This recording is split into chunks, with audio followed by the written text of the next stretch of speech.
बहुत समय पहले की बात है। जुंगनपुर नाम के गांव में सुधीर अपनी पत्नी राधा के साथ रहा करता था।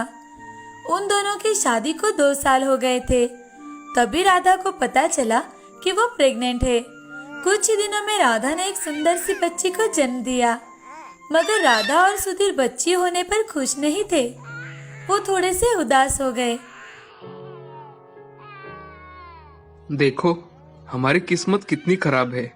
मुझे तो पहली संतान ही लड़की हुई। मैं तो इसका मुंह भी देखना नहीं चाहता। भगवान ही हमसे रूठे हुए हैं, इसीलिए तो हमें बेटी हुई है।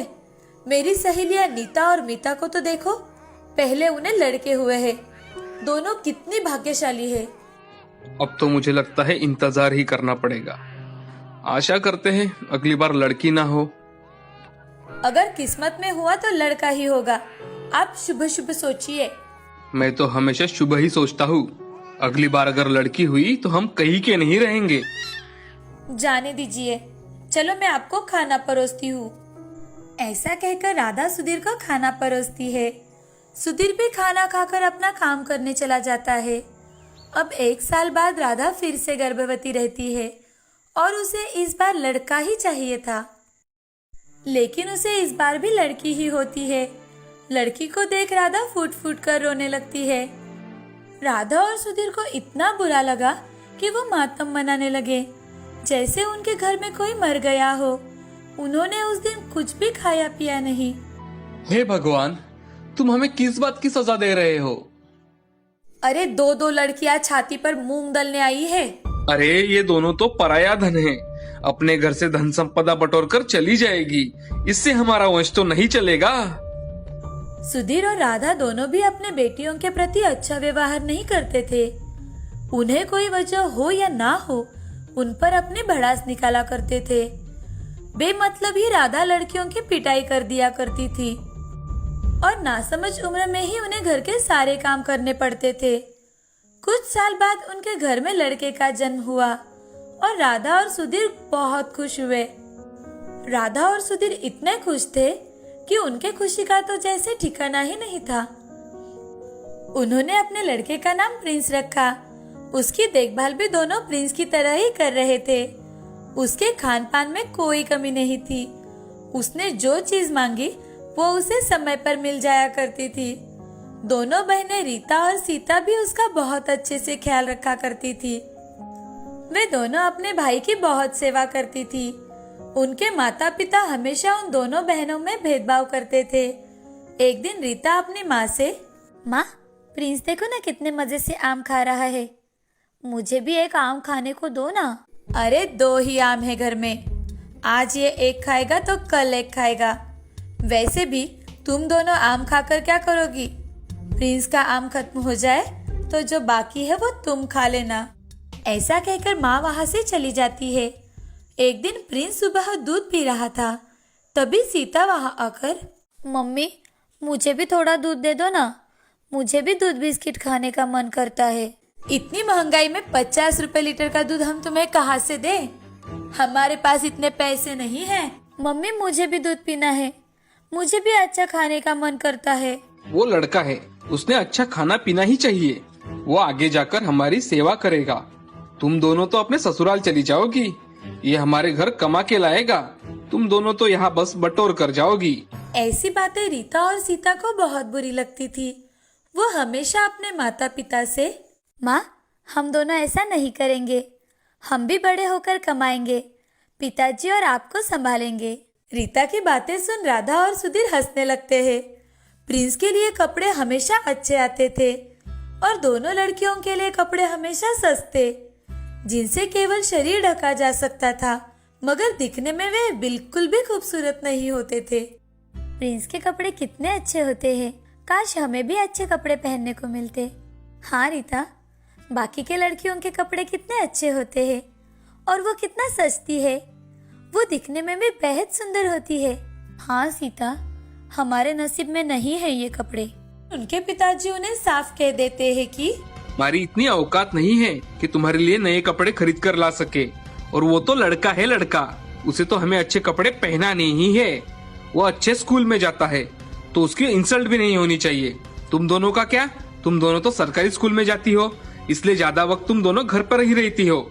जाने दो, वो हमारा छोटा भाई है। चलो हम खेलने चलते हैं।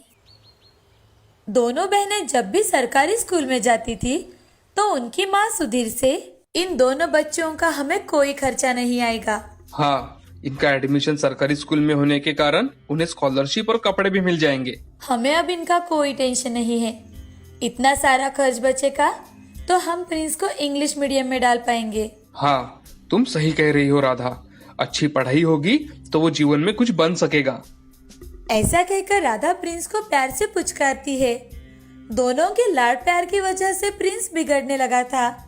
उसे ढेर सारे रुपए मिलते थे, मगर वो उन रुपयों को खाने में या फिर मजे करने में ही उड़ा देता था।